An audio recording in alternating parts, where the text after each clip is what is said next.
Galeria e Arteve Guri Madhi në Korçë ka qenë gjatë këtij viti një vatër e gjallë arti, ku janë zhvilluar një sër aktivitetesh që kanë sjellë më pranë publikut vepra të çmuara të autorëve shqiptar dhe jo vetëm. Një nga aktivitetet më të veçanta ka qenë cikli Portret në Galeri, i cili është kushtuar figurave të njohura të artit pamor shqiptar, duke i përkujtuar përmes veprave, diskutimeve dhe prezantimeve të kuruara. Një nga aktivitetet e rëndësishme që ne kemi bërë si cikël Portret në Galeri,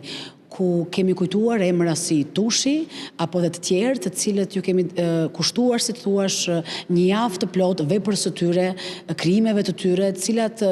kanë krijuar një impakt dhe një rikthim dhe një zgjim në publik për këto figura të mëdha. Përgjatë këtij viti janë planifikuar edhe ekspozita të reja me praninë e piktorëve të njohur të skenës kombëtare e ndërkombëtare, duke e kthyer galerinë Guri Madhi në një platformë të vazhdueshme për promovimin e artit dhe kulturës. Sigurisht që ky vit që vjen do të jetë një vit